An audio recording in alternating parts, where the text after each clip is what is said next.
One thing backwards. Exactly all it takes. One thing backwards. Yeah, the audio is right here. So the audio is right here. So as soon as he goes live, everybody will be able to hear anything. That's why they put me here. I can fly tonight. Darn. Oh, can I have your pen a minute? Even that's not working. Lord. I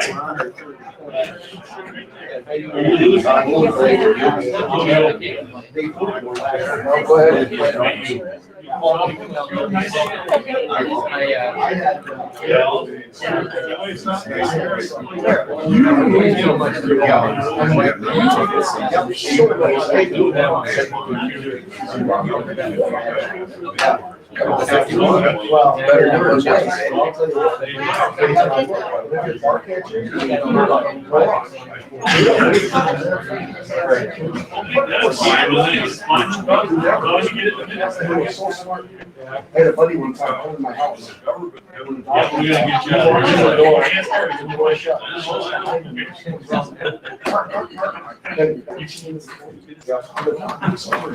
Okay, at 6 o'clock, we'll call a public hearing for the presentation of 2021 budget into session.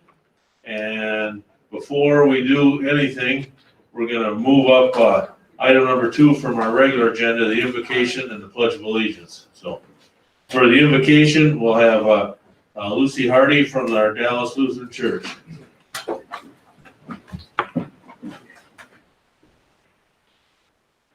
Let us pray. God our Father, as we gather for this meeting, may we be guided by your wisdom, your love, and the abiding presence of the Holy Spirit. For your wisdom teaches us about what is truly important and gives us the courage to do the right thing. Your love reminds us that our compassion is not only for those we think deserving, but is for all your children who are in need. Your Spirit empowers us to recognize the ways in which we are blessed and to build a community. Almighty God, thank you for your many and abundant blessings. Thank you for life itself, for the health and passion we need to fulfill our callings. We thank you for sustenance and for friendship. Thank you for the ability to be involved in useful work and for the honor of bearing responsibilities. Thank you for loving us, even when we fail at loving others, for you give us boundless grace. We pray for all U.S. governing authorities as we prepare for an election, but we especially pray for these gathered here. We ask for wisdom to govern amid conflicting interests and issues of our time, a sense of the welfare and true needs of the people of Barren County, a keen thirst for justice and rightness, confidence in what is good, the ability to work together in united harmony, even when there is honest disagreement. And we pray for peace in our lives and joy in our tasks. In your most holy name we pray. Amen. Thank you. I Pledge allegiance to the flag of the United States of America and to the republic for which it stands, one nation, under God, indivisible, with liberty and justice for all. Thank you. Okay, the next day will be the presentation of the 2021 budget.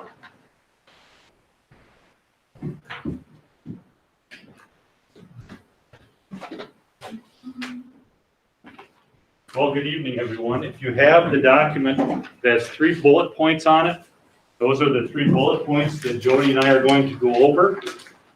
We'll do these, and we even have some new technology that works. Hey, look at that. Okay, so as we've addressed the public with our budget, one of the things that's driving our budget for 2021 is the fact that the county has a self-funded health policy, and that self-funded health policy is seeing no substantial changes. We've had very good claims so far this year. So that's gonna affect our budget by over $400,000 a year positively. Compared to a year ago, we were sitting here struggling with over a $400,000 increase in our health insurance costs. This graph here is all of the cash collections of Barren County in sales tax. Beginning back in 1986, where we collected about $537,994.87 of sales tax, but that's about. And every year it's climbed. Every year it's climbed, except in the years of the Great Recession. This has went up on average of $125,210 per year, or almost spot on to 8%. The reason that I present this is because the next graphic, we'll get that in just a second, is equalized valuation of Barren County over the last 40 years. And equalized valuation is what drives the mill rate. So 2020, it looks like here, we aren't collecting, well, we still have a few months to go, but I expect it to be up here. What's critical to understand for the budget is we project $3.7 million of sales tax to be collected in 2021, and there's $1 million of sales tax fund balance, which is 50% that will apply in 2021. Another $1 million will be applied in 2022. It's the policy, it's been a long-standing policy of the Bullitt County Board of Supervisors that whatever fund balance is available for the budget is 50% is used in the first year following the year of collection, and the other 50% is used in the second year following the year of collection, which levels out our mill rate. It's a very important thing. That's sales tax. And as we get into this, you'll find out that sales tax reduces our property tax levy by about 20 to 25%. So it's a substantial effect on our budget now, and it is one of the largest drivers in the county budget. Jody, will you show equalized value, please? This next graph is 40 years of equalized valuation of this county beginning back in 1980. And you can see there was a drop with the recession in the mid-80s, but it's climbed exponentially up until the Great Recession when it slid. So putting these two graphs together, and I'm not quite as astute enough to do this, but just visually you can see they are quite similar in their array of what they do. What this says is the equalized valuation of the county has increased a bit over 4% for the last 40 years. The state of Wisconsin, it's about 7.4%. Now this is not the most absolute up-to-date 7.4% that I could come across. It's a little bit dated, but the DOR hasn't updated their records. Equalized valuation is very interesting because equalized valuation is based on a statistical test from the Wisconsin Department of Revenue from the Eau Claire office of sales that occur within the county. And from that, they determine equalized value. So what's really interesting historically, we'll just step back into the early 1970s and late 1960s. Before the Department of Revenue did this, every county had a county board of equalization, and they would get together and go, wonder what the value of the counties went up. And the state didn't like that. And so that's when they said, we're going to remove equalized valuation, the calculation of equalized valuation away from the counties and give it to the Department of Revenue. So, Jody, can you show that graph where I do housing versus equalized valuation? Do you have that one? That's a split. It's a separate one from this. Maybe if you slide this down. Can I slide this down? Is it on? Okay. It's in that jump drive I gave you. Is it it's a given? Okay. So with that talks about two major drivers of the county budget. Lastly, and we aren't showing this graphically, is the fact that our Health and Human Services a year ago was facing $440,000 of increases in out-of-home placements, which we don't have this year, which helps our budget go up very little. So with that, we'll move into item number 2, which is the specifics of the budget, and Jody will go over our budget publication, which is what the board will ultimately approve. hopefully tonight, two documents, the budget publication and the financing resolution. So with that, Jody? Okay, so this was what was published in all 5 newspapers a few weeks ago. And this is based on the recommendation that executive gave on October 7th. So looking at the general fund, we're looking at a 1.96% increase. And with that, we would be applying sales tax of 3.7 million. Prior year sales tax, like Jeff just mentioned, of 1,020,000. Out of county prisoner revenue from a prior year of 435,000. Fund balance that would be applied of 284,000. And so that is just the general fund. And so we would be looking for at the general fund of 20,269,137. Looking at fund balances, this is 2019 actual. We had fund balance of 19,336,570. Projected for 2020 is 17,836,680. And you can see that the numbers here shift a little bit.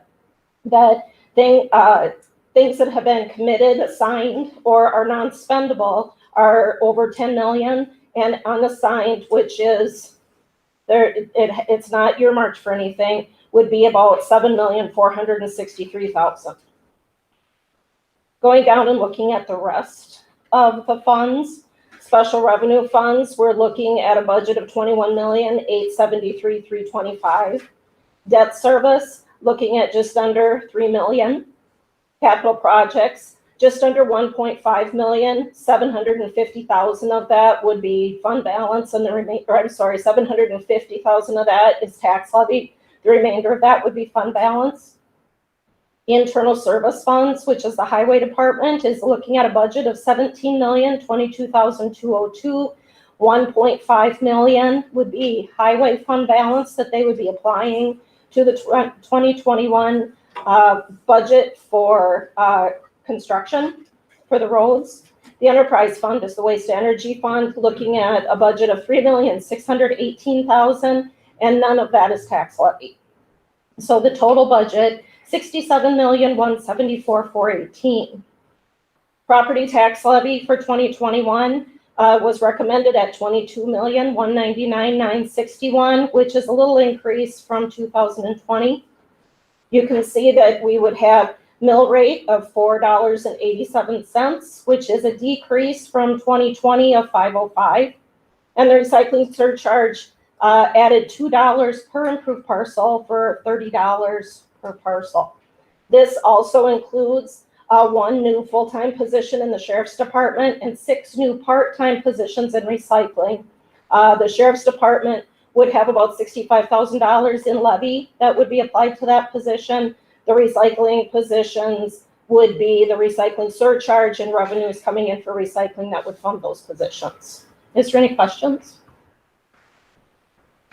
I guess what you call them, I guess it's kind of find this a little bit peculiar there that the equalized valuations have gone up, because what do you call them?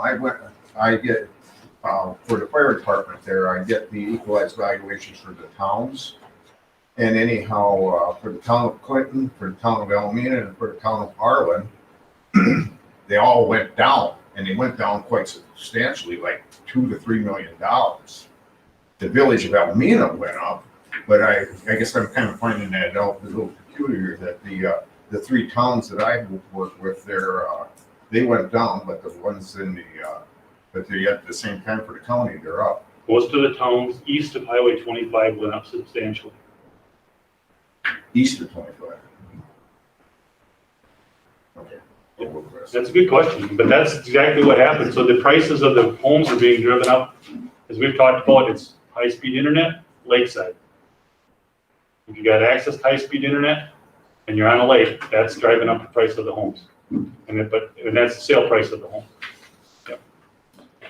Looking at changes since September, we added 75,000 for expenditures for uncollectible taxes. We're expecting some personal property chargebacks that the county would be responsible for 20%. So we increased that to 75,000. We reduced the dog fund from 30,000 to 22,000. That's just to be more in line with the trends of the last couple of years. We increased the museum appropriation, a one-time only $4,000 appropriation there. And that is reallocated excess fund balance that would be covering that expense. The executive recommendation for the additional sheriff's patrol position, total for that position is $151,879. $65,879 would be tax levy. And then also the recommendation for those part-time recycling positions, that's budget neutral because the recycling fund is its own fund. And so if those positions would not be passed, then the cost of that would just go to its fund balance. So, and again, there's no tax levy with that. Moving on to the summary tax allocation. Okay, for those in the public and that are watching this, but this is a big driver of our budget. The first thing you see up here is we will start with expenditures less revenues. So we're going to talk total expenditures that would affect the levy now, the $33,537,578. These would be typically labeled direct expenditures because they affect the levy. From that, and you can see that some of these numbers have been talked about by Jody, the $750 for capital improvements, contingency fund, the highway fund, debt service, and all other operating funds come in. This is offset by general purpose revenue, which is generally you could characterize as state aids. $3.7 million of revenue to be collected from sales tax anticipated in 2021, $1,020,000 of fund balance, $25,000 of jail assessment fees, $335,000 of out-of-county prisoner revenue, $284,000 of fund balance applied. So you can see that $4,000 going to the museum because it went up from 280 to 284 as recommended. So $11,908,134 of revenue to offset the $33 million gets us down to $21,629,444. But then we need to add in two things. It's the property tax levy to run the county library systems that are located within the municipalities that have a state recognized or state approved library, followed by out-of-county payments to libraries outside. So this is where if you go, for example, if you were to live in the town of Maple Grove and check out a book at the Eau Claire Public Library, there's a charge that comes back to the county that we pay. So that's the $22,199,961. So we're looking at a 1.1% increase in the levy, or $244,677. Then we get down here to net new construction of 0.92. And Jody, you can take it from there. These are your calculations, so go ahead. Oh, sure. So the 0.932 for net new construction, that equated to $180,380. Also adding in TID adjustments or personal property aid, that is a decrease of $56,795. It's a decrease on the levy worksheet, but we actually are going to receive those funds in May of 2021. So that offsets that. So the net new construction after adjustments is $123,585. Our total maximum allowable levy is $22,058,557, but our actual levy as adopted is $21,629,444. And I'm just going to show up here, this is the allowable levy. Library is outside of the levy limits. So that's not part of that. So that's why that number looks a little different. But looking at, we're under the maximum allowable levy by $429,113. So then these calculations down here for everybody, this is what our debt service levy would be at, 0.56. So that's dropping every year. Our county library is staying fairly constant at 0.18. And you'll see that our operating mill rate of 414 has dropped as well. So that's 487, which Jody talked about in the published budget. $30 is the recommended per improved parcel count to bring in the money for the recycling for the manned sites. So this is a detail that drives our financing resolution, which will be presented later. Let's go to excess fund balance, and we'll talk about the motion that we're going to ask the board members to make. So in the body of the the meeting coming up, when we get done with this, we're going to ask that somebody make a motion to define the $350,000 for $176,000 to be used for the federated building, moving the building, which Mr. Swirsky will give us more details on later, and then looking at setting aside $174,000 to make improvements to here. So we did not have the ability to spend the $35,000 of money from the state on the routes to recovery money. We did not get that. Didn't get that done. Also, the COVID group met today, and we felt that PPE was much more important to be purchased and on hand than this. So that's what we're going to ask the board to approve later. But you can see where we're going to apply the fund balance. We've talked about this, but I want to review this for people. This 1.1 million that we're setting aside for surface transportation projects is a match. If we put aside 1.1 million, we'll get 1.1 million from the federal or state government, and that's what we use to put in bridges and culverts and road work.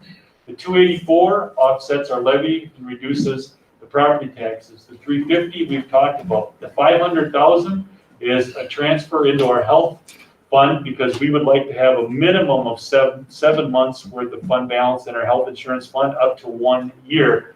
So over the next 5 years, as we've talked about, we'd like to have that self-funded policy be up to around $4 million in fund balance.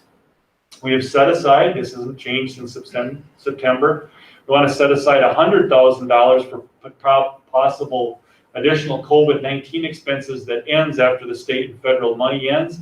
And then we're looking at setting aside $150,000 just for anticipated shortfalls with changes in the state budget, because we are at least 30 to 40% dependent in revenue from the state government. So using the fund balance in this way gets us down to the 33%, which is where the county has always tried to have 33% unassigned fund balance.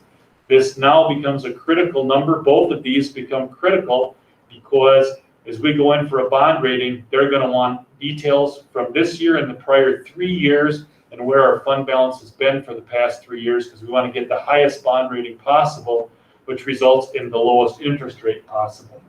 So that's a detailed analysis of our fund balance. Jody, you want anything else? No. Finally, we will look over the personnel requests. These have not changed. You can see we're talking about the patrol officer, the state funds, and this was specifically enumerated in the published budget. You can see the 88,701 for the part-time help, for the recycling attendance as we start to go to manned sites. So these are the only personnel changes. This is the one that affects the levy. These are paid for through grants and aids, the recycling surcharge, and the recycling revenue that fund generates. So with that, let's finally go on to the contingency. We create a contingency fund every year, and by state statute, as when the county closes its books, whatever is unexpended in the contingency fund rolls into the general fund. So we've created a $200,000 of actual true contingency. We have employees that retire, they have terminations, things like that. We set aside money to pay those so that the departments don't pay that. We're looking at a recommended 1.5% increase in wages. We have health insurance changes where people will go from qualifying plan status changes, maybe from single to family. We cover those. And then we do know that the attorney DA Wright has asked for the $5,000 for expert witness fees. As you can see, this has not changed since August. So this has been fairly constant every one of those months. Jody, do you have any comments on this? No, that's it. Okay, so board members, members of the public, with that, as I've said since September, the only change in the budget from September to today is the $4,000 for the museum and the $75,000 that we're setting aside for personal property tax. And so with that, Mr. Chairman, I don't have any more to present. Are there any questions by the board? If not, we can also, bring off later too. But you did a good job, Jeff and Jody. Next, comments from the public, and we do have one one person from the public that does want to talk. Virginia, would you mind coming down to the podium? I don't want to butcher your last name. Yeah, but the other four. The other ones are for the regular meeting. Oh, okay, okay. Yep.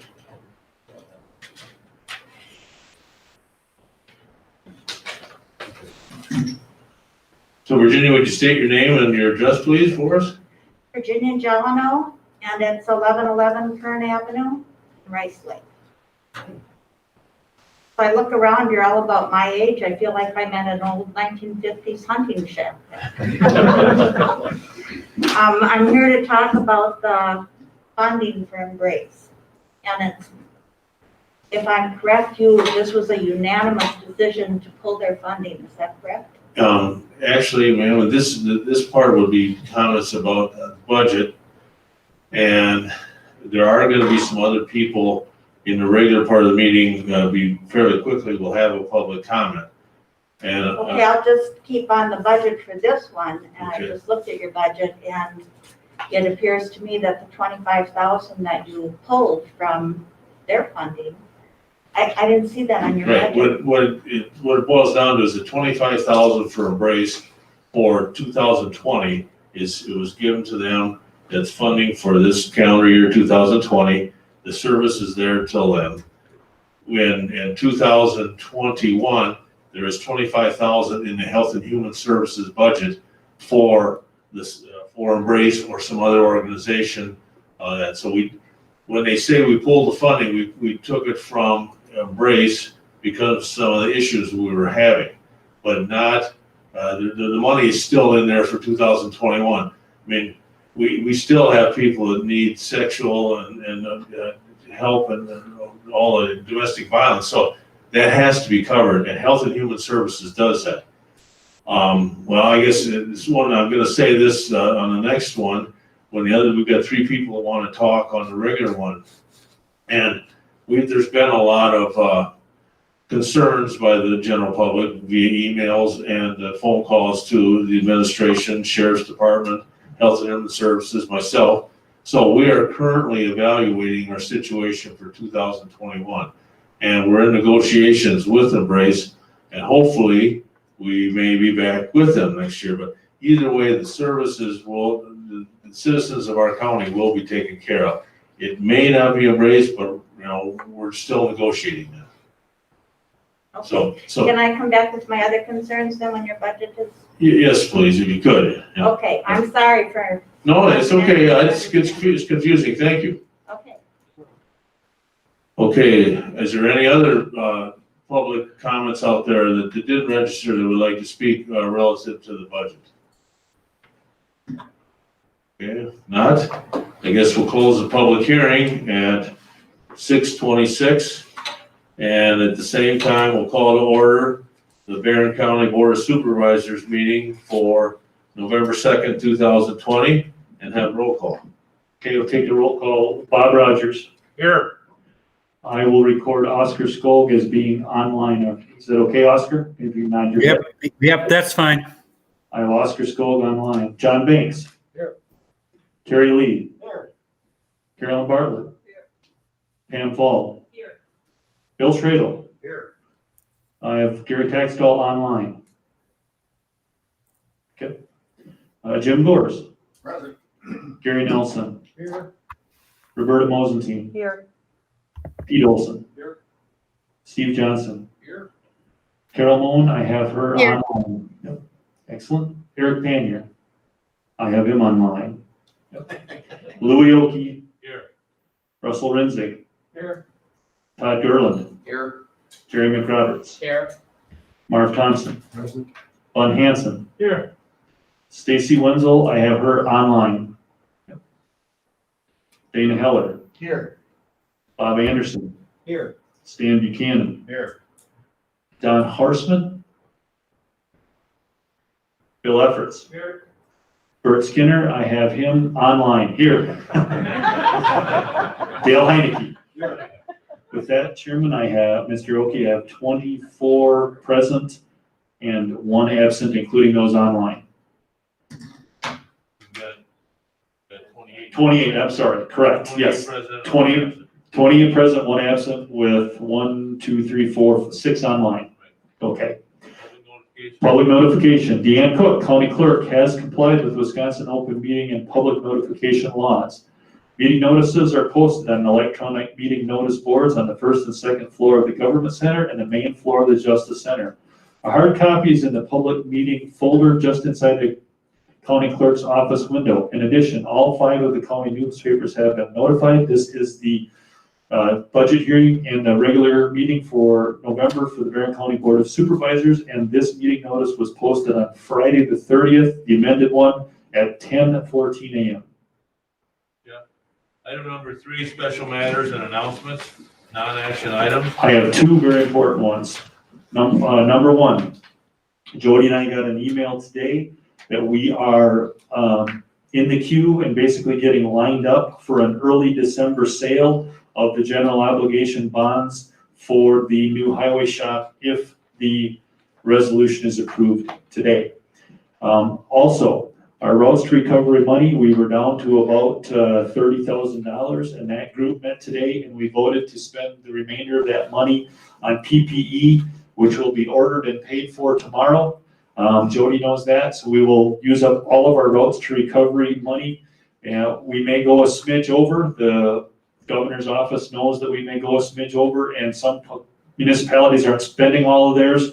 So we'll get that reimbursed to be very close. So that was very nice of the governor's office to call, and they're excited that we're spending all that money on PP. So those are all good and positive things, Mr. Chairman.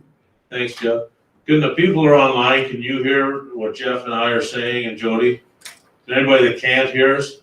Okay, good. Okay, item number 4, approve the agenda. And what I'd like to do is, unless somebody here disagrees, we would combine items number 10, 11, and 12. The outstanding order checks to be canceled, the zoning ordinance, and the county board dates and times. We would combine those as one consent agenda item, and we would strike 13A, the WCA Green Book comparison. So move. Okay. Second. Motion by Supervisor Thompson, seconded by Supervisor Olson to approve the agenda as I just amended it, adding 10, 11, and 12 together and striking 13A. Does anybody have a problem with that? If not, all those in favor of approving that agenda indicate by saying aye. Aye. Opposed by the same sign? Okay, motion's carried. Item number 5, approve the minutes of the October 19th, 2020 meeting. So move. Okay, motion by Supervisor Gore, seconded by Supervisor Heller. Any concerns? Not? All those in favor indicate, by approving those minutes, indicate by saying aye. Aye. Opposed by saying no? All right, that's approved. 6, item, public comment. And we do have 3 people plus Virginia that have spoken here. I guess I had those public comments that I made before relative to Embrace. You certainly are welcome to come up and talk, but I would hope, I think I'll have, since I cut off Virginia, have her come first with any comments, but I would ask that you not repeat yourselves. If somebody in public comment says something, don't say the same thing. And keep in mind, this is an operational thing by our Health and Human Services and Sheriff's Department, and they are in negotiations to try to mend fences. So, okay, Virginia, you're up. State your name and address again, please. Virginia Jalano, and it's 1111 Kern Avenue in Rice Lake. And can you hear me with my mask on? I can. There's a microphone right there. Is it Yep, on? and that's on. It's on. It doesn't fit in there, but if you want to just hold Hold it. it if you want to hold it. Okay. There is just fine. Okay. I'm already nervous to be here. My reaction when this happened to Embrace really had nothing to do at the moment with Black Lives Matter. What it made me afraid of is that if I had a sign in my yard that the police didn't agree with, would I still be protected? And the action that you took really made me question that. When I looked at your website, you have a non-discrimination policy. And it says that you would not discriminate, my voice is shaking, I'm sorry, that you would not discriminate against anybody for their political beliefs or their race. And so this action looked very different from what your discrimination statement said. I also thought that the statement made by Embrace was beautiful. And to me, it seemed like a chilling thought control move for all of you men to make this determination. The issues that I've heard about had nothing to do with the services that they were providing to people, with the way they were operating. It only had to do with their statement. And I'm really disappointed in that.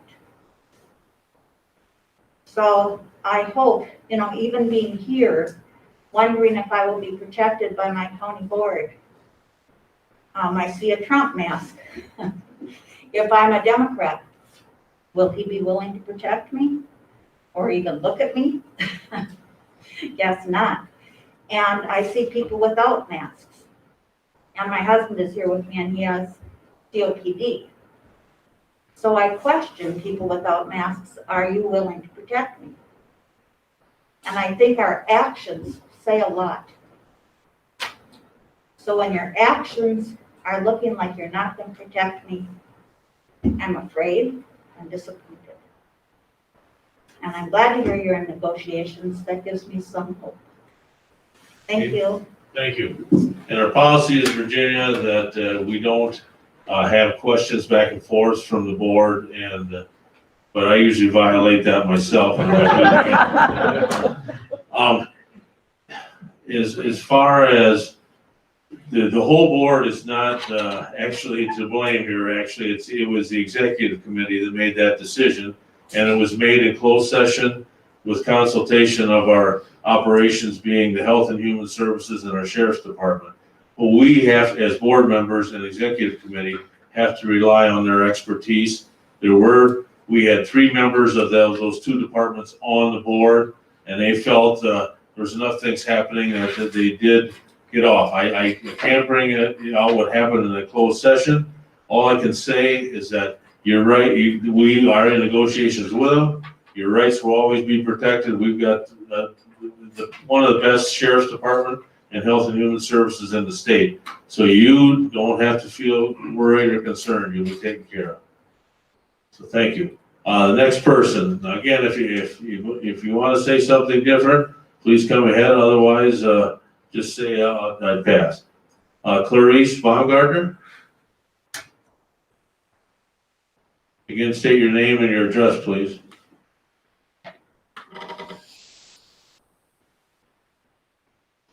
My name is Clarice Baumgartner. I live at Use the 16. microphone, please. Hi, my name is Clarice Baumgartner. I live at 1655 William Street in Cumberland, Wisconsin.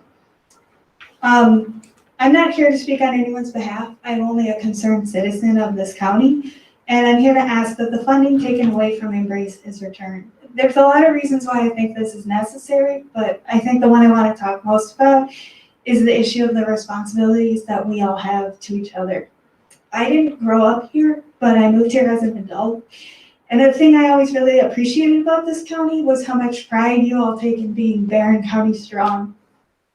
I've seen people who show up when people are experiencing tragedies and disasters in their lives, whether that's being stuck in a ditch or experiencing a loss in your family or having tornadoes rip through your town. And I've seen people show up with casseroles and pickup trucks and chainsaws.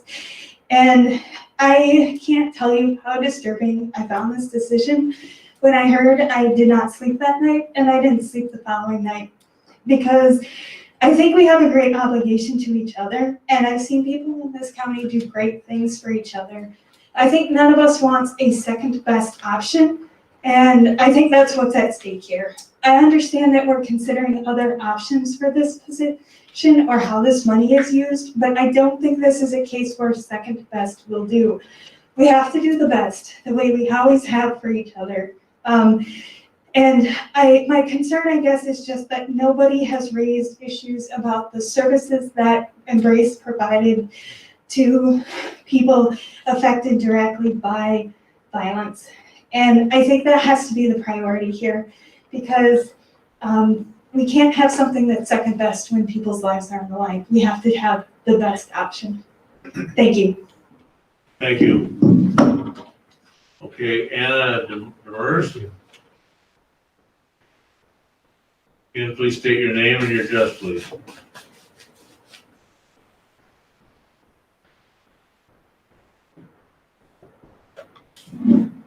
I'm Anna Demers. I live at 1413 24th Avenue in Rice Lake. As I start, I would like to remind you of the Barren County mission statement: to enhance life by providing services in a fiscally progressive manner through leadership, collaboration, and innovation that is responsive to all Barren County citizens. I hope that you find your mission as inspiring as I do. The collaboration that the county has had with Embrace is innovative and serves all of the citizens in this county. Embrace has made sure of that. It is best practice in their field to understand and intervene in all systems of oppression and violence. They have studied all kinds of trauma, including systemic trauma, and have responded in a way that welcomes all, particularly Black, Indigenous, people of color, who are not represented in this room, at a higher rate than they represent the population of Barren County. The innovation the county and those surrounding have shown is how I hope my government responds to the deep problems in our society, to partner with those that have expertise and experience to respond, as the government cannot do it all. I would also like transparency, which is one of your values that's listed on your website, when making these decisions. Was the impact on our most vulnerable considered, and the fact that it's now made national media? I would appreciate a conversation in our communities about what has happened. The sheriff has been very willing to listen and learn and talk to everybody I've talked to that's been in touch with him. He's very willing to talk with everybody. And I hope that the board as well, since they made their own independent decision, which would be the executive committee's decision to cut the funding to Embrace. Please consider how you made your choice and those who are most affected, and how to show all citizens in Barren County that you, the board, is responsive to all of the citizens in this county. Please restore funding to Embrace. Thank you. Thank you. And our last speaker would be Lindsay from Rice Lake. I think you know the drill, your name and address. Yep. I do. Hi, I'm Lindsay Ringwalski. I live at 516 West Allen, and Mark Thompson is my person. I don't know that I've met you. He's right here. Hi, hi Mark. So nice to meet you finally. I just wanted to talk a little bit here. So I've got my notes here. So I wanted to come at this with like knowing and understanding exactly what was going on. So I went into the 2020 budget and the 2021 budget. And since I didn't see like an Embrace listing, I thought, okay, well, the place that it makes sense was the DHHS purchase services, and that was 7.3 million out of the total of 15.8 million. And I could see that the budget had gone up for DHHS from 2020 to 21. It went from 15.8 to 15.94. So I totally understand that the money hasn't gone away. It's just being reallocated away from the Embrace organization. So I like to know that my tax dollars are being used in the most efficient way possible. I think that this reallocation is a hasty decision that kind of devalues those tax dollars. Because Embrace is an organization with a network of funding sources in addition to the county's money, it's able to provide more resources per county dollar than we would be able to use the money that we would be able to use the $25,000 just creating the services ourselves. Reallocating that money away from Embrace creates a more redundant and less efficient system of support than Embrace can provide. I do not think that it is a good use of my tax dollars for the county to use our resources trying to reinvent the wheel. I understand that the decision regarding Embrace is ongoing, and I would like to request that these decisions remain transparent and the county board and DHHS maintain accountability for how the reallocated funds are spent. Thank you. Okay, item number 7, Jeff, on that, the motion to allocate that 350, is that a separate motion after? That should be after the main motion. Okay, item number 7, review and adoption of the 2021 budget that was, presented in the public hearing.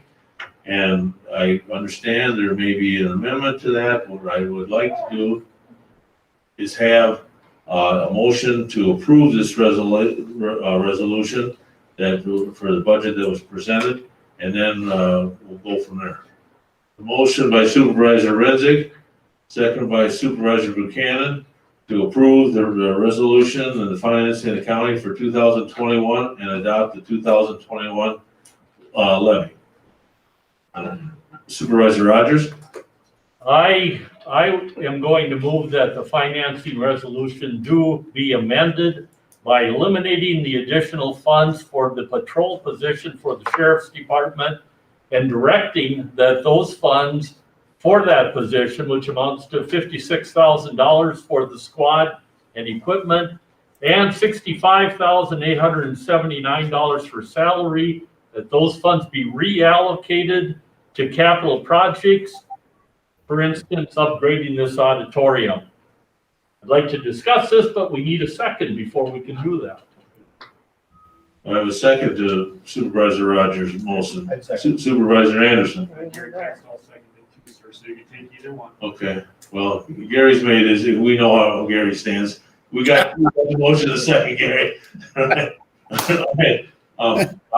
Thank you, Mr. Chairman. This goes back again, of course, to the Spillman contract, the original corrective action plan, and then the subsequent clarifying resolution to that consecutive action plan. Now, this may be a poor time for me to be bringing this up at this part of the game, but in September, when the clarifying measure to the cap was brought up, I wasn't able to be here. I was not allowed to appear virtually, even though I had requested to do so, and I understand why that happened. It was the August meeting was a fiasco. My position relates to the principle of this matter, and for a retired attorney to be talking about the principle of anything, I find that to be a little odd. Nevertheless, that's what I'm doing. The original corrective action plan was very clear as it was written. No new hires for the sheriff's department for a period of 2 years. We could only last 1 year before we started backtracking with the passage of the clarifying resolution. No new hires in that one unless a public safety issue exists. Now, in my mind, the clarifying resolution is clear, not as a clarifying resolution, but quite frankly, as a loophole. There are countless people out in Washington, D.C. who have made a very good living going into legislations looking for loopholes. We've taken that one step further. We've passed legislation and a resolution specifically to get a loophole into place. And that troubles me. And actually, I don't have any trouble supporting a full-time recreation officer for the sheriff's department. I'm on the property committee. I think there is a good deal of value that we can gather from having an officer out looking at our trails, looking at our parks, looking at our woodlands, writing grants to get funds to make Barren County a better place. And I think it would be advantageous to have Officer Wolf out there as a full-time position. That's not my point.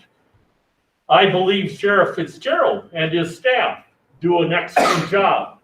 They are an absolute credit to our county, and I would never say anything different than that. I think they do the county proud. But couldn't we have waited just one additional year to allow the corrective action plan to take place? Why didn't we do that? Between Dave Boyne and Jeff Wolf, both of them are former rec officers. Tell you what, they did a pretty darn good job out there on a part-time basis as our recreation officer. I think we could have survived one more year to allow the corrective action plan to expire just the way it was meant to expire. Rather than having that happen, the loophole was created. Now, it's true that there's $30,000 that's going to knock down the price of that position. That's coming from a DNR, potentially DNR grant, but that $30,000 is going to be out there in 2022 as well. This amendment is to have us slow down, back up, and effectively restore the corrective action plan to its original impact, while at the same time potentially providing $121,879 to improving capital improvements here in Barren County. Generally recognize that this auditorium needs upgrades to bring it into the 21st century. Let's use those funds appropriately and eliminate that funding from the fiscal resolution. Anybody else like to speak on the amendment for or against? Gary? Gary, you're up. I'm trying to get there. Can you hear me now? Yes. Oh, okay. Well, I have the same problem that Bob does, is that I think people have forgotten the gravity of what happened when the sheriff, who is a department head, signed a $750,000 contract obligating the county. If any other department head would have done that, we have many of them, including our county administrator. If he would have done that, he would no longer be sitting in the room there with the rest of you. He would have been escorted out of the building. But as an elected official, we were locked into trying to do a corrective action plan, and that corrective action plan, I am kind of disappointed in the fact that the administration doesn't support the 2-year moratorium on this, because this is not a critical position. This is not an emergency. This can wait. I live on the lake. I do a lot of trail riding. Most of that trail riding is done on the weekends, and most of the people are on the lake on the weekends. People are still working. They're still working from home. They're driving into work. So it's not critical. And I did survey the ATV, UTV Wisconsin Facebook page about how many thought it was necessary to have a full-time recreational officer. And I got about a 50-50 response. 50 said, they could be used. The other 50%, we're out doing recreational stuff. We really don't need a hallway monitor out there for us. So there's a lot of people that want to have recreation without interference, not somebody looking over their shoulder all the time. But the main thing is that we did a plan of correction, or a corrective action plan for 2 years, a moratorium on this. And I guess as a county board, do we say what we mean? Or what kind of message are we sending to the other departments? I think this is not a critical issue of having this position. And I think this money could be well used for the auditorium, on upgrading the auditorium, rather than making a full-time recreational officer. Hey, thanks, Gary. Anybody else like to speak for or against it? Supervisor Gore. I guess for to start off there with, first off, more than anything there, I kind of thought that when Dave Moyne was in that position, I always thought that it was a full-time position. However, now we sit there, we kind of think it's a loophole, I suppose, in a way it kind of is. But I don't really think that $30,000 grant is going to be absolutely guaranteed that it's going to be back there next year. I don't know if that's going to be true. I understand where everybody's coming from there when they're speaking against this there, because I wasn't really too happy with the Spillman thing either. However, I think that with this, what's happening here with this COVID thing here, where people are sitting there going to getting out into the open there with the ATVs and stuff like that. Like ATV sales are going right through the sky. So what it comes, there's getting to be more and more and more out there on the trails and stuff like that. And I'm pretty sure the same thing's going to happen with the snowmobiles and stuff. And the same things also with the boats and stuff like that. And I just think that there is a need to have that be a full-time position. Whether we fund it like that or some other way, but what it amounts to is like I say, I don't think that there's a guarantee that $30,000 grant is going to be there next year. That's my opinion. Supervisor Schrader. Well, I'm in the property committee as well as Bob, and I kind of agree with him because I think. Bob, Bill, can you guys online hear Bill talking? You can, okay. Okay, I might as well repeat this. I'm on the property committee and have been for many years with Bob. And I think we're setting a poor precedent here if we're gonna go ahead and drop back on that 2-year moratorium, because it doesn't set a good tone for, like he alluded to, the rest of the department heads. And I agree with him about the sheriff. I think he does a wonderful job under some adverse conditions. And I think that could wait one more year. And I agree with Gary and Bob both, I guess, alluded to what we need in here, for example. So personally, I'm against doing it this year. Supervisor Anderson, excuse me. I agree with Bob that the sheriff's department is doing a fabulous job, and I completely support the guys on the ground 100%. I think COVID has helped this rec officer position to a certain extent. There's been less hearings in the court system, so we have a former patrol officer who's been used, from what I understand, in different roles, from helping the rec officer to doing some support role to being a patrol officer off and on, who used to be the court bailiff, if you want to put it that way. Because of COVID, there's less and less people that are going to court. So I guess what I'm getting at is that individual is out there floating at this point.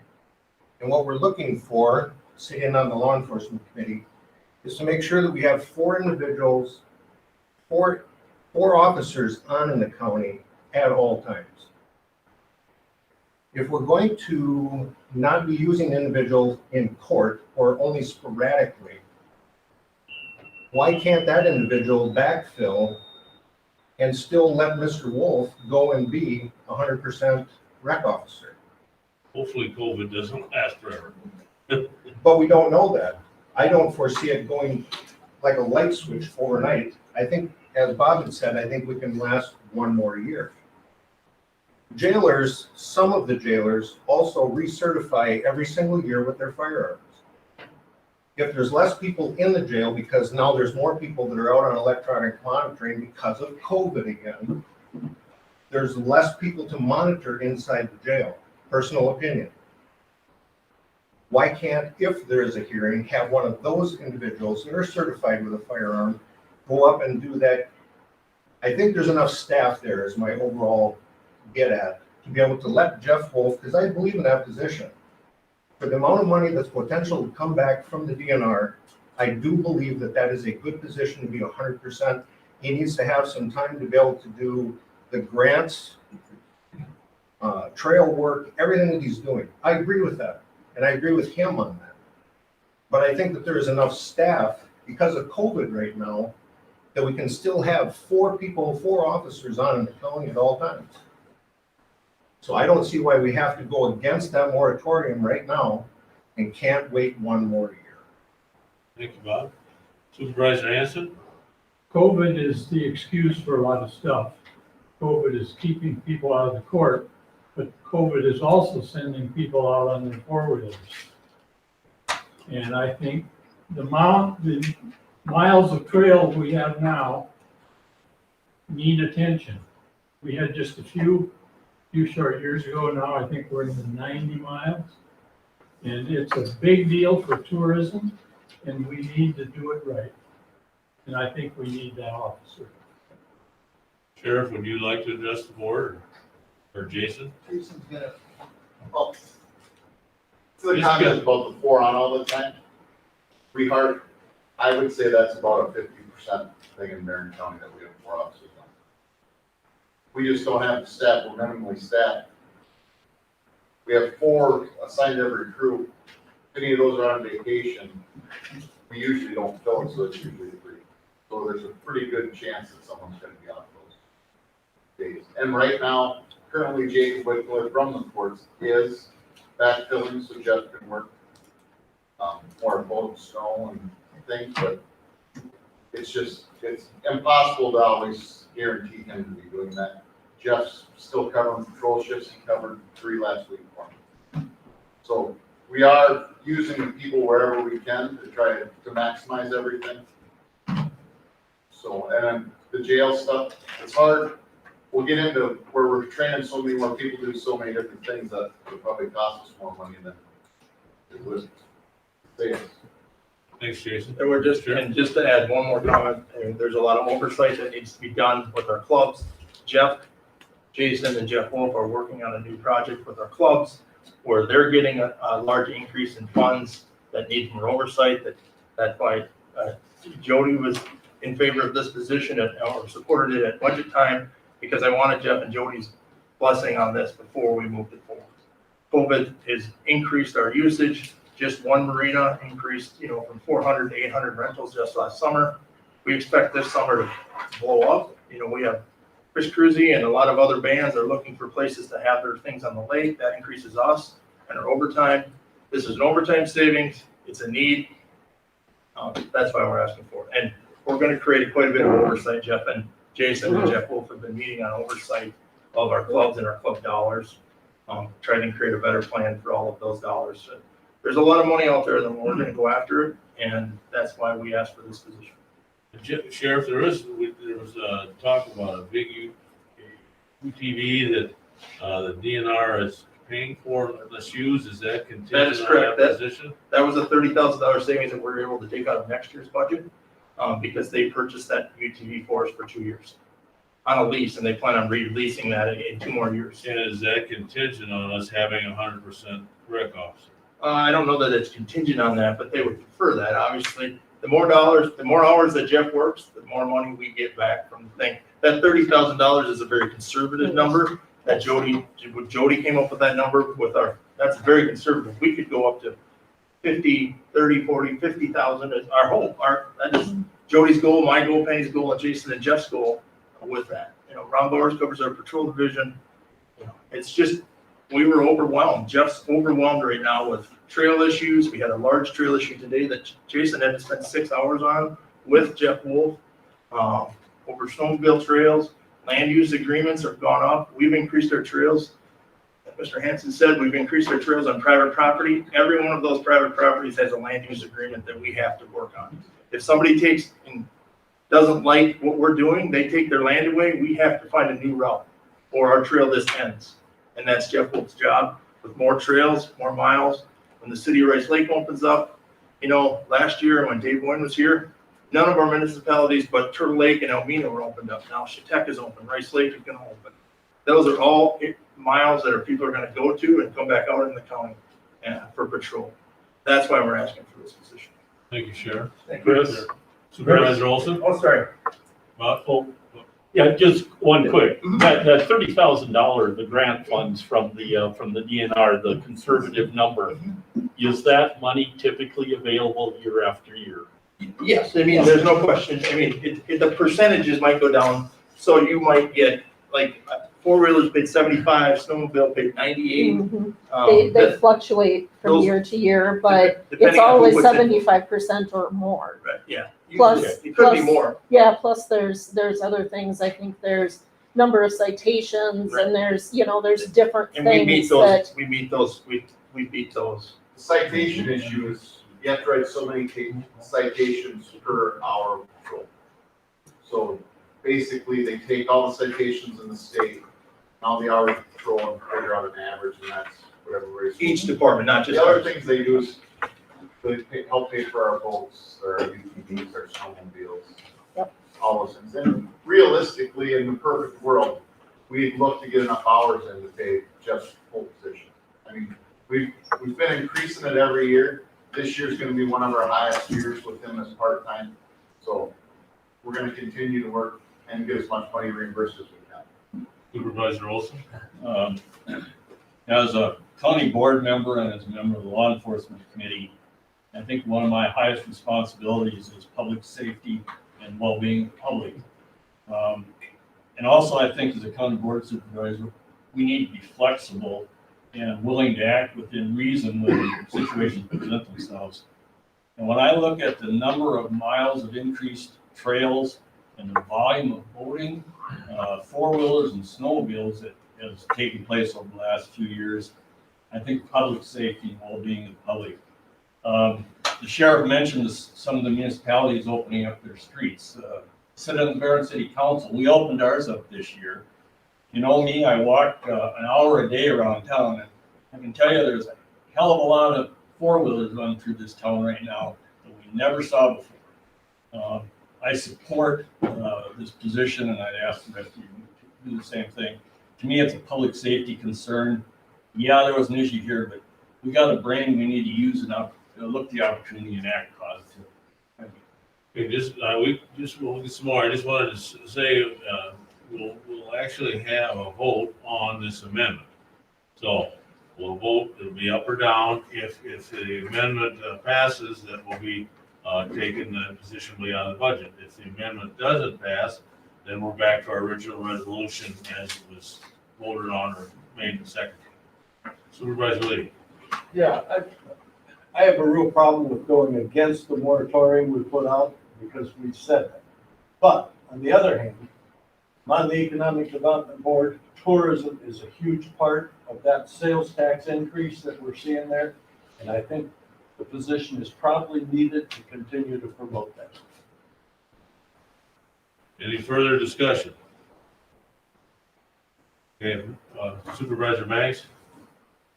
Could the moratorium be extended a year, accept this program now and extend the moratorium on the hiring for another year? We did it by resolution, so I'd say no. And so we're either gonna pass this resolution or pass the budget with that position in, or we aren't.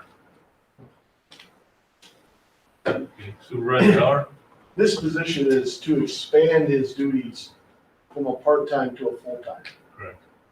And in the time that he's been in this position, the amount of ATVs, boat traffic, snowmobile has increased dramatically.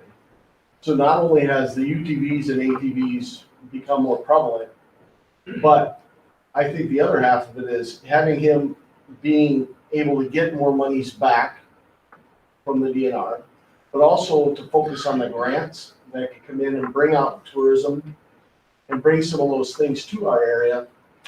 In being a full-time position instead of part-time, I think becomes an advantage for the county.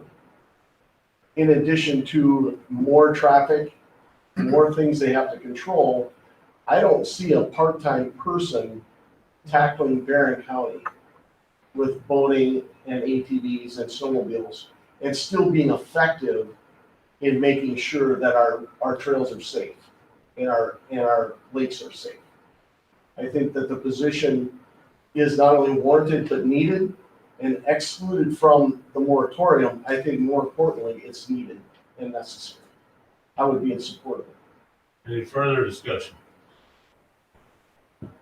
Okay, I'm gonna ask for, we met at, vote on the amendment then, and I'm gonna ask first those in favor of passing that amendment. Show of hands. Somebody's got their hand up? Gary did. Gary?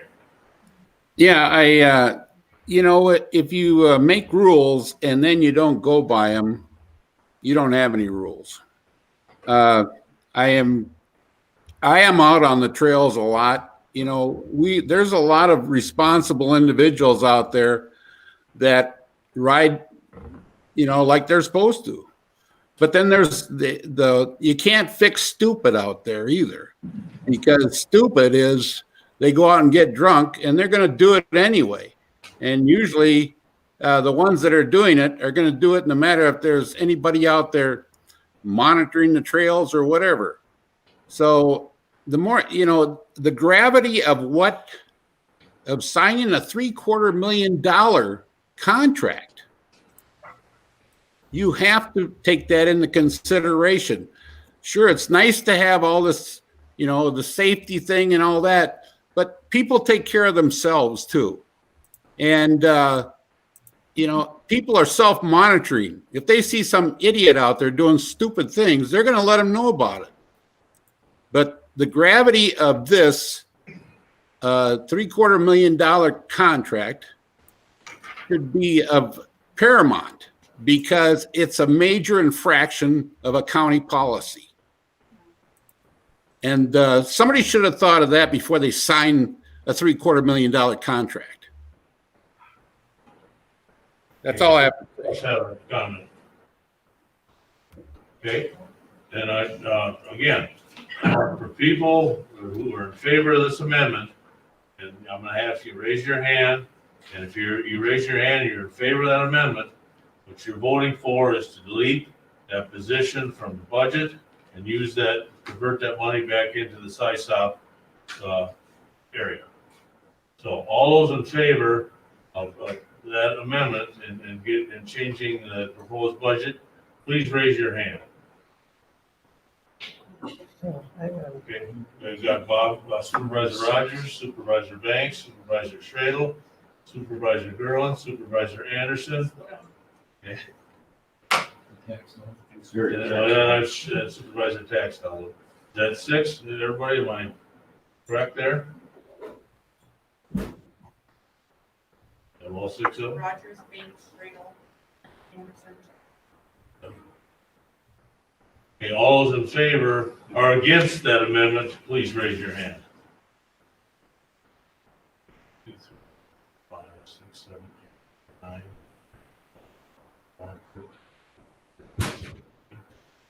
17, 18, 19, 20, 21.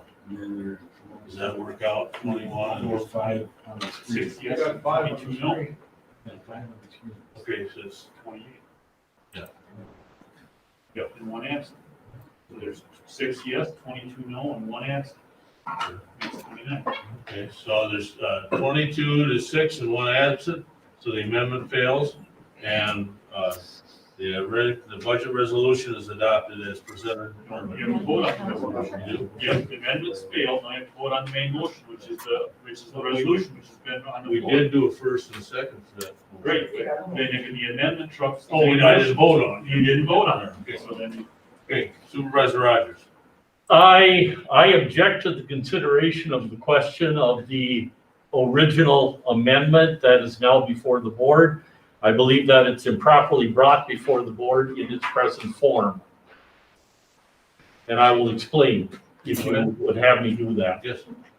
The corrective action plan and the clarifying resolution both freeze the sheriff's budget for 2 years. Not only new hires were frozen, but the budget was frozen as well. The only exceptions in the clarifying plan is the percent increases in wages and health insurance and contractual increases for jail medical services, food services, and so on and so forth. It does not cover a whole new salary. Essentially, what that means is that we could hire a new patrol position, but because of the freeze on the budget, we can't pay for him. No funds available. Therefore, a fiscal resolution which establishes a salary for that position is improper.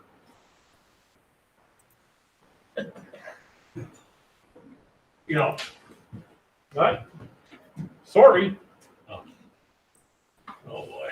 Well, all I can say is that we did that clarifying resolution, and we had it, you could add a position if it increased public safety. If by taking that position of the Jeff Wolf over to the 100% rec officer, that leaves one less patrol officer. And based on what our sheriff's department and the law enforcement and our discussion here is that they feel we need that another patrol officer. Yeah, for what it's worth, Louis, number one, my objection doesn't require a second. Number two, it does require a 2/3 vote for it to be effective. Okay, and you've got 22-6, so that would be. Well, I think this would probably be a new vote. And it's probably gonna come down the same way, admittedly. Bob, I don't think we need a new vote. If it's 22-6, 2/3 of 29 members, you have to go with the whole 29, even though Donna's in here.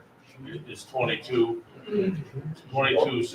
Well, the 2/3 would have to come on my side of this. Mr. Sheriff, just point of order. Yeah. Can we take a 10-minute break here while you three up there figure things out? Just take a short break and, our parliamentarian is having a conversation here. John's got it. John, I agree with what John's gonna recommend. If the objection is to, it's a point of order, the chair either rules it in or out. And if he rules it out, and if he can call for a vote, if they want to, he either rules it in or rules it out. And if the body doesn't accept his ruling, they can call for a vote, and then the vote is taken on whether his ruling is correct or not. Bob's shaking his head no, but I don't, you said an objection, but I think it's probably a point of order. I don't know where you're looking at. It's on my major source, Wikipedia, of course, because I couldn't go afford Robert's Rules of Orders. But it's called an objection to the consideration of a question. It's entirely different than a point of order. You want to look at this, and if you want to take a break, I would certainly pass this on to you guys. And you can look at this as well. 7:15, we'll take a break till 7:20. Now, what, 7:15 to 7:25, 10 minutes. We're adjourned for that 10 minutes. What you're objecting to is you're objecting. Yes. Wow. So we're not going to. Let's take 2/3 consideration to be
All right. Joe had to leave for a minute Okay.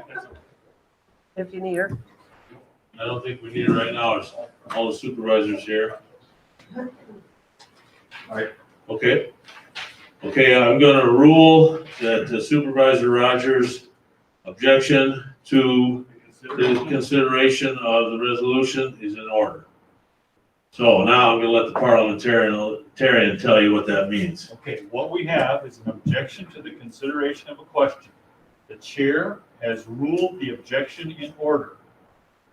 Therefore, if you vote yes in favor of the consideration of the question, you will pass the financing resolution without the money for the position. You pass the position unfunded. If you vote no, the consideration of the question fails and we're back to the main motion. The objection to the consideration of a question requires a 2/3 vote for passage. So 22 people will have to vote in favor of the objection to the consideration of a question, otherwise it fails. Yes. 2/3 is only 20.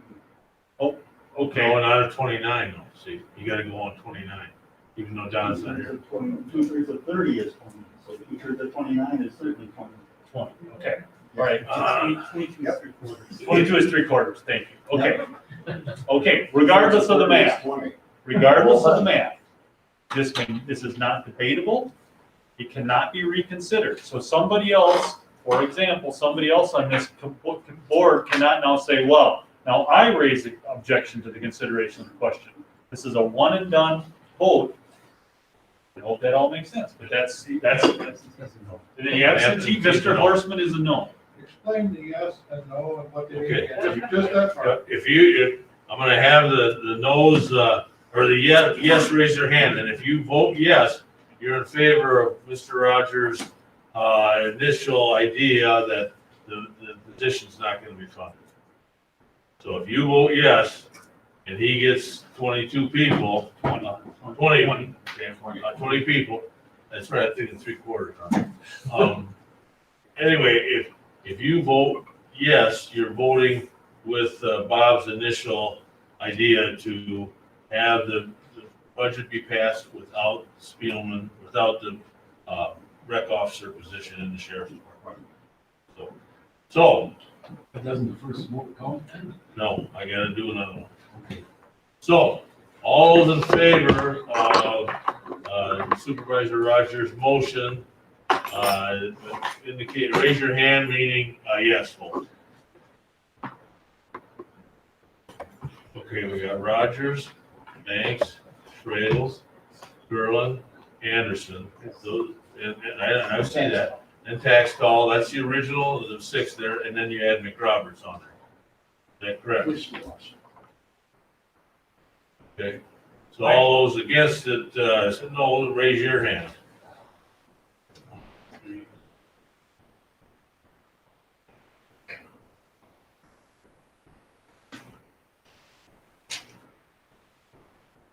So that'd be 20. 21. So we got 21 no, so his objection did not pass. Now we've got a motion and a second to pass the budget, 2021 budget as it was presented earlier with the position for the sheriff's department in that. And this just requires a simple majority. I'll try it, boys. You better go hands. Who doesn't wanna? Who does not want to pass the budget? Raise your hand. Supervisor Taxtall? Oh, I'm sorry, would you repeat that? Okay, we've got a motion and a second to pass the original budget as it was in the public hearing. So that includes the sheriff's position and the highway and the waste management positions in that. Right. So, anybody that is against passing that budget, raise your hand. Supervisor Rogers, Supervisor Anderson, Supervisor Taxtall, Supervisor Banks, Supervisor Gerlin, Supervisor Schradel. And there's six supervisors that are against passing that resolution. Those in favor of passing the budget, raise your hands.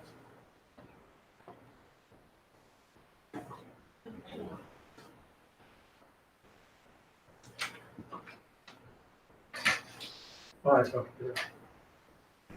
That'd be 22. That'd be right. Knock yourself. I did, and 22 and 6 again, so. So, thank you, everybody, that our 2021 budget passes.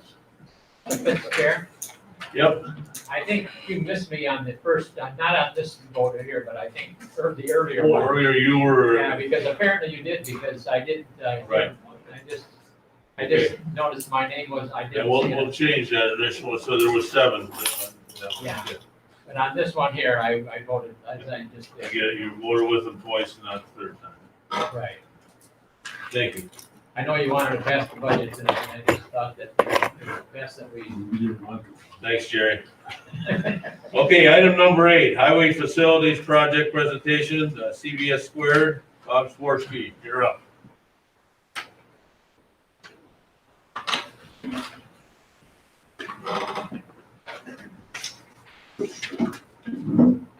Okay, we'll make this quick. I will tell you, thank you. I will tell you that my wife's getting nervous that I'm spending so much time in Barren County. Particularly at night, so somebody's gonna have to validate my parking out front.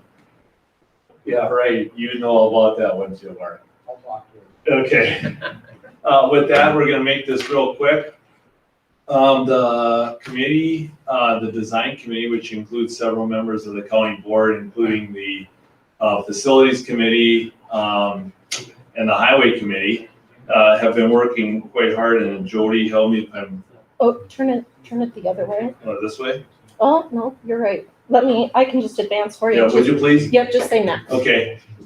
The short version of the story is obviously this is an aerial view of the existing county highway department site to the largest degree. There's a chunk in the middle up in the right corner on what I'm calling the west side of Highway 25, where there's a federated property, but I think everybody knows that we're in process and talking with those people and obviously trading or working with those folks to move that building. I'll point everybody out here there's a small part here on the bottom of the south end of the site by River Street. Thank you, Jody. That one's dashed in yellow, and currently the county owns that, so we encompassed it in the yellow. But that's the part that's going to be swapped out with the federated folks if this project moves ahead. So we really have a small, more square site, which is on the west side of Highway 25, and then the larger current highway site that goes from Highway 25 over to the mobile home park further to the east. And Jody, if you wouldn't mind going to the next one, that'd be great.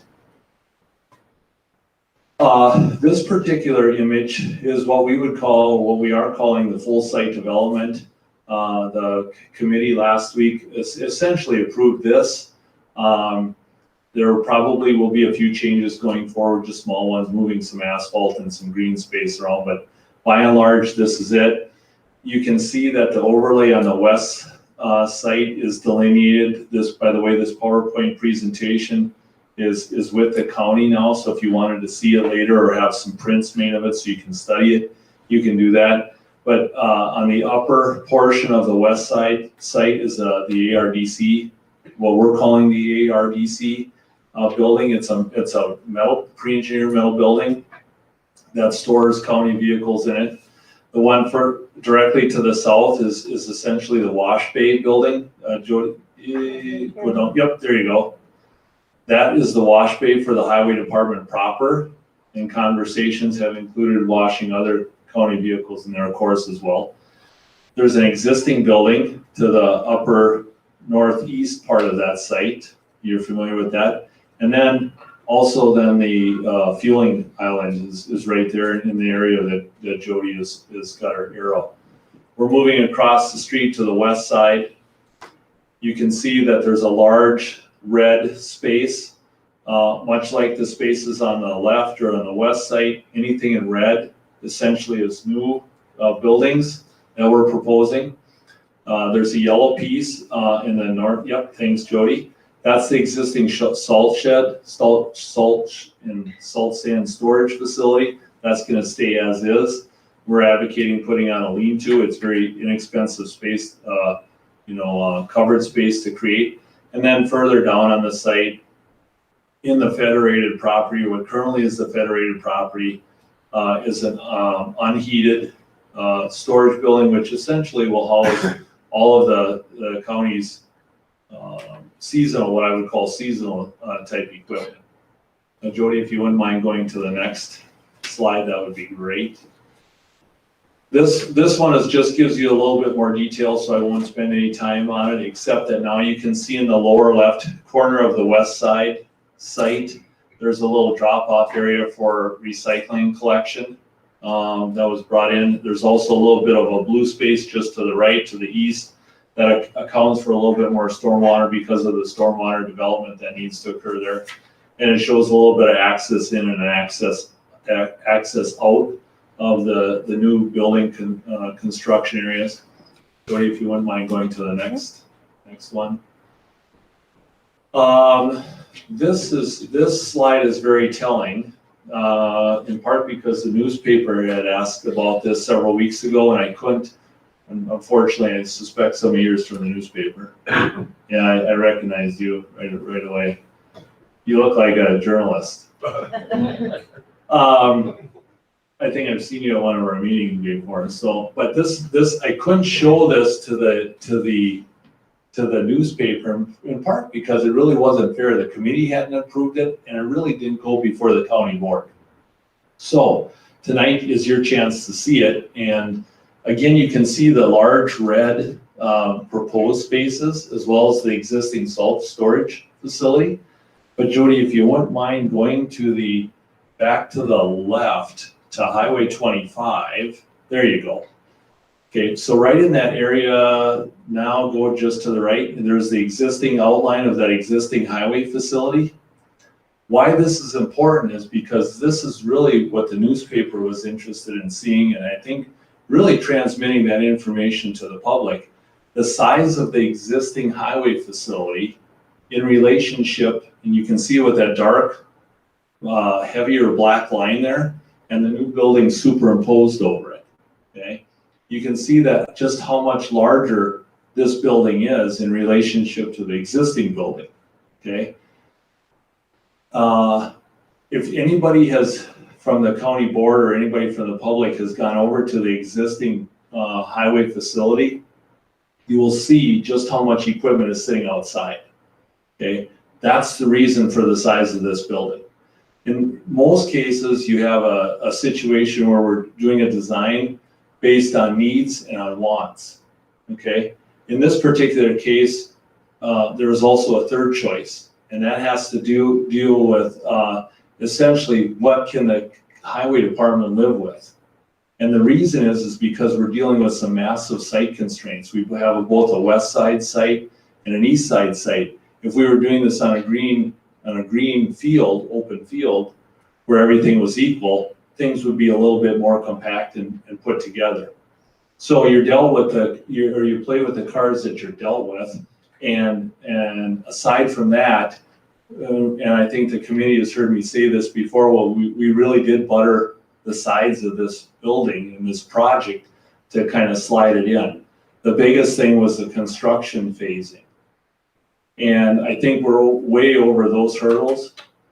We have a great plan, and I think that this slide here, obviously because it's the largest part of the project on the largest site, I think that this one is the most telling, I think, and is the most important one for you to look at. Jody, if you wouldn't mind going to the next one.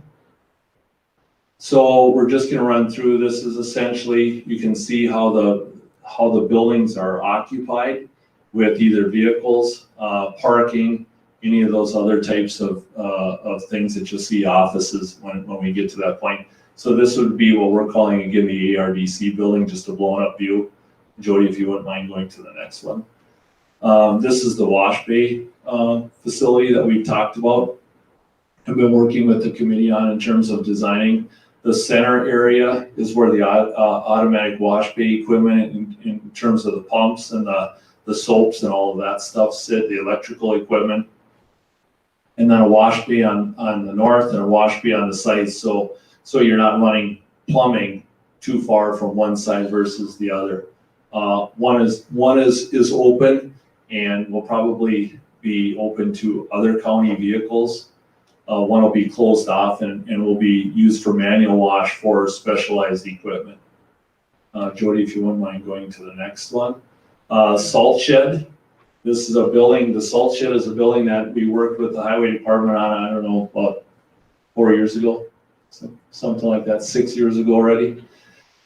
Down in the lower level, some of those details still have to be worked out, but essentially there's a brine mixing area. And then all of the bays further over to the right, and you can see it's represented by a 20-foot trailer. So signboard, those solar powered signboard trailers, any flatbed trailers, any of those things that don't necessarily have to be inside, but they should be covered because of tires and wiring and those types of things can fit underneath here. If you wouldn't mind, Jody, going to the next one. We're gonna start to get a little bit more complicated because the equipment is just getting more and more, or is larger historically. I think we're at a point now where the equipment is about as large as it's gonna get. Now we're just dealing with quantities. That's what I've been seeing in 30 years of doing this building type. But again, this is important to see it so that you can see that the building is full, accounting for just a few extra spaces, storage spaces in the bottom middle of that building. But again, a lean-to on the bottom side, so to speak. There is a emulsion room, a cold patch room, and I forget what the last one is. Mark, maybe you can help me out. Dry material, so in case that there is something that is opened up in the middle of a road in the wintertime, that it can be, that it's not frozen material. But other than that, you can see the dozers and some of the scrapers and those types of, heavy equipment is stored in here. And to some degree, it is seasonal things, which is another reason why we typically will advocate to make these buildings out of a pre-engineered metal building, because the risk of damage is a lot less when you use it as a seasonal building. Jody, if you wouldn't mind going to the next one. So this is the building that's large, the large and in charge one, so to speak. This is obviously the heart of the whole complex. It drives the bus when you do these types of projects. Again, if you go out there now, you'll see that there's a lot of equipment sitting outside, and in fact, you were just moving it inside. You can see all the plow trucks, all those vehicles have numbers and are on your equipment roster. In the northern part of that picture, the bottom left corner of that picture, if you will, is the office and admin area, including break room / training room, administrative offices, parts room, lube room, mechanics quarters so that they can talk with John Deere, Caterpillar, Komatsu, whoever in a quiet environment. And obviously some mechanical room space. Right above the office, about half of that we've got planned for a mezzanine. We like to put the mechanical equipment up high, because one of the things that these particular buildings are used to is they're susceptible to is if you don't get the air intakes up high enough, you're going to be bringing in noxious air into the air intake. So we're always trying to get the mechanical equipment up as high as we can. And then you'll see going over from the office area there all the way through to the right on the bottom, our mechanic space. And if any of you have been over to the highway shop right now, they virtually don't have any specific base. They're always jockeying equipment in and out based on what somebody has done working on and what somebody has to move some equipment in and what's torn down, waiting for parts. It's sitting. All the way over to just about to the end, and we have a space for the crusher to be brought in and be worked on. And then the farthest space over is essentially the new sign shop, with some sign trucks that all of their signs are right there, as well as most of the signpost storage is there as well. So that's really about the culmination of the buildings. Again, I have left this PowerPoint presentation with you.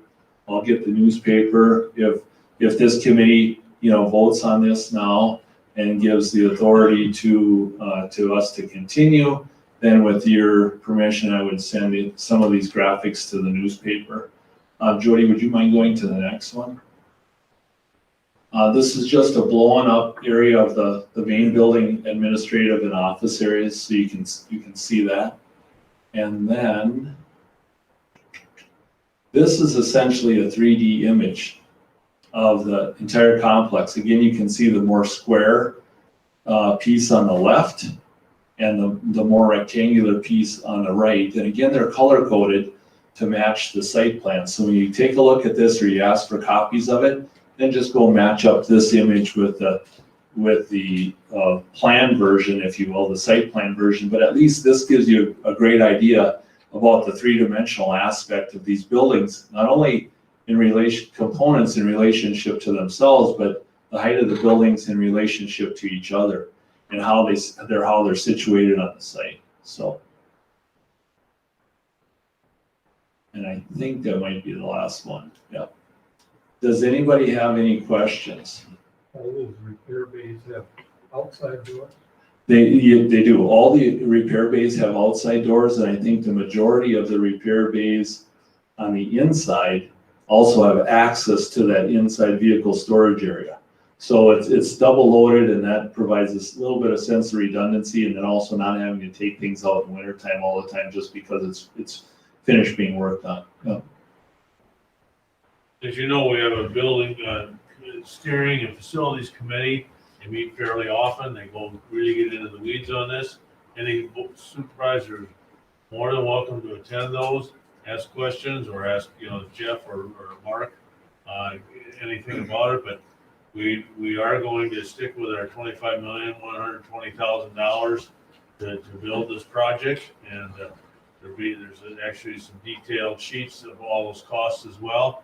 And I believe if we pass this tonight, as we go forward, there'll be weekly or meetings or every 2 weeks or so to keep track of the costs. So we'll stay right on top of it. Bob and CBS Square does an excellent job, and so I feel pretty good that we've got them here. And anybody else have any questions? Phil? I don't know if you have this right. One guy in my district asked this question. He asked, the engineer himself, he asked what approximately the square foot finished building cost. Do you have any idea? I don't have it broken down like that. I do have square foot costs on each building, but not of the total project. I can tell you that in relationship to the original 25.125, I think that's a number that we're over 25.2 million that we had kind of talked about. Our latest triangulation of the estimate of costs is about $3,280 some less than what we started with really in August or June, July, August. So even though some costs have escalated, there are some things that we're doing, and I think our next big push in work efforts is going to be to sit down with the highway department themselves, and then the committee. We're going to develop a phasing plan to try to squeeze as much construction time out of this thing as we possibly can. So if we can get a month off of a 14 or 15 month project, that ultimately is savings to you, because the less time on the site is less dollars. So I think that's going to be our next big push. But the committee has just been involved with. We've had so many meetings and so much great dialogue. It's gone better than I expected.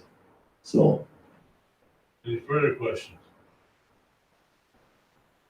If not, thanks, Bob. You did an excellent job. Thank you. Thanks for having us. You bet. Okay, item number 9, the resolution providing for the sale of $25,120,000 general obligation highway department bond. Motion by Gores to Bassett, seconded by Mosenteam. Do we have any further discussion on this?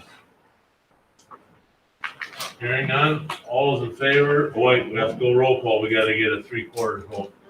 And good thing you got the math on there, Stan, with that 2/3. Now we need the 3/4, we need the 22. So we'll have roll call vote. John Baines, Yes. Gary Lee, Yes. Carolyn Bartlett, Yes. Pam Paul, Yes. Bill Schradel, Yes. Gary Taxell, Yes. Jim Gores, Yes. Gary Nelson, Yes. Roberta Mosenteam, Yes. Pete Olson, Yes. Steve Johnson, Yes. Carol Moon, Yes. Eric Canyon, Yes. Louis Oki, Yes. Russell Rintig, Yes. Todd Gerlin, Yes. Jerry McRoberts, Yes. Mark Thompson, Yes. Lon Hanson, Yes. Stacy Wenzel, Yes. Dana Heller, Yes. Bob Anderson, Yes. Stan Buchanan, Yes. Don Horstman is absent, Bill Efforts, Yes. Bert Skinner, Yes. yes, Dale Heineke, Yes. I didn't notice, yes. Bob Rogers, Yes. Oscar Skoll. Yes. I have 28 yes and 1 no, but that's an absent. Okay, so the resolution passes. Thank you, everybody. Okay, item 10, 11, and 12, which are the resolution, the outstanding checks to be canceled, the zoning ordinance amendment, and then the 2021 county board meeting dates and times. Motion by Supervisor Roberts, seconded by Supervisor Olson. Is there any discussion on those? Not all, Rogers and Olson? Yep. Okay, thank you. if not all is in favor of those 3 items, indicate by saying aye. Aye. Opposed by saying no. I like your eye, Bert, I finally saw it.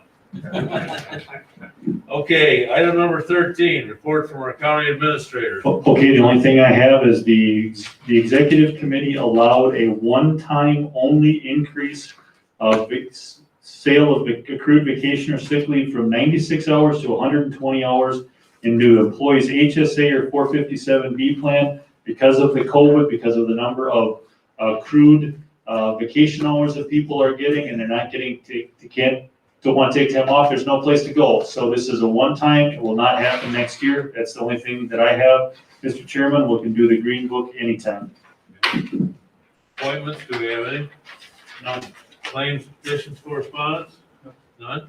Suggestions for future agenda items, we will be having. We're gonna have a resolution at the December or January meeting clarifying how we're gonna split up $350,000, because an objection to the consideration of a question squashes all debate pertaining to anything but the main motion of consideration, which is what Mr. Rogers did. So we'll have to do that next time, to make that 176,000 and I think 174,000. we should try to do it on December Okay. 3rd one, because we'll have the tellers here, and then we'll also have probably a zoning thing to deal with. Just put that in, Jess, and we'll get that resolution.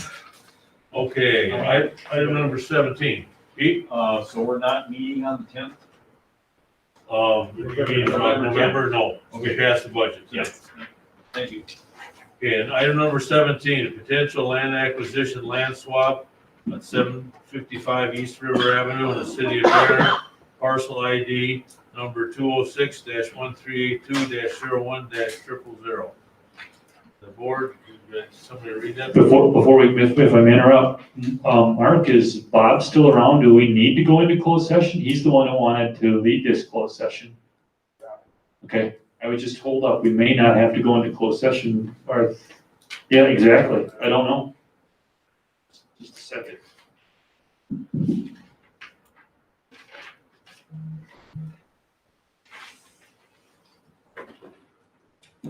This is that federated land building over there we're talking about. Mhm. The record, that's first time to see you like.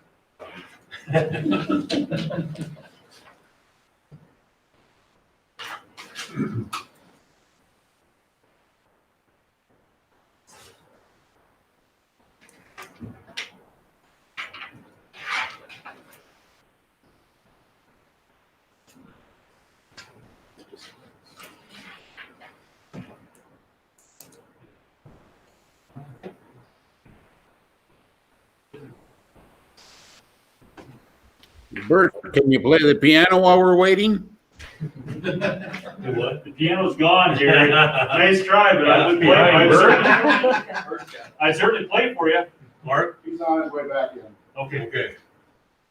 Do we have to go to close? Yes, please. Okay. Ready? You want help? I move that the Board of Supervisors go into closed session pursuant to section 1985-1E for the purpose of deliberating or negotiating purchase of public properties, investing public funds, other specific business, or whenever competitive bargaining reasons require a closed session. Second by Supervisor Buchanan. Okay, roll call vote. Terry Lee, Yes. Carolyn Bartlett, Pam Fall, Yes. Bill Stradle, Gary Taxell, Yes. Jim Gores, Gary Nelson, Roberta Mosentine, Yes. Pete Olson, Yes. Steve Johnson, Carol Moon, Yes. Eric Pena, Yes. Lou Wilkie, Yes. Russell Renzi, Yes. Todd Derlin, Yes. Gary McRoberts, Yes. Mark Thompson, Yes. Lon Hanson, Yes. Stacy Wenzel, Yes. Dana Heller, Yes. Bob Anderson, Yes. Stan Buchanan. Yeah. Don Horstman is absent. Bill Efforts, Yes. Bert Skinner, Dale Heineke, Yes. Bob Rogers, Yes. Oscar Skoll. Yes. 28 yes, 1 no, who's absent. We're in closed That'll session. include, No, you didn't call me.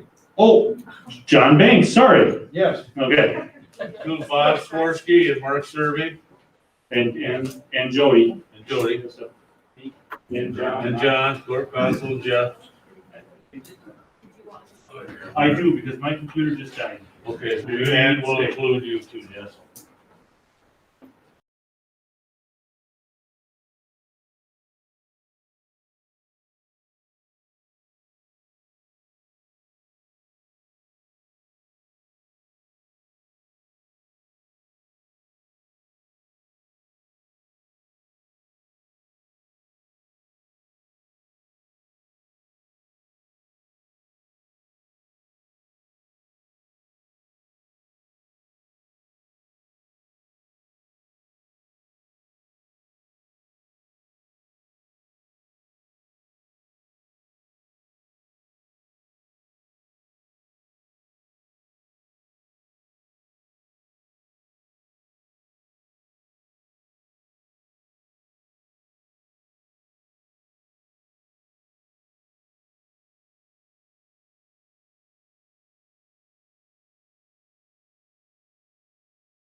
back for you. We gotta get Lance back. Okay, yeah, we gotta get the general public.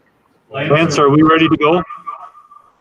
Yep. All right, so we're. You good? Okay. I would move that we authorize the county board chair and administrator to sign the developer agreement. Which is specifically agreement between Barren County Farmers Union Co-op Transport Inc. for coordinated sale of properties that each entity owns. Seconded by Supervisor Heller. Any further discussion? All in favor of authorizing Louis and Jeff to sign that, indicate by saying aye. Aye. Opposed by the same sign? That motion's carried. At 8:06, we're gonna adjourn by unanimous consent. Thanks, everybody. No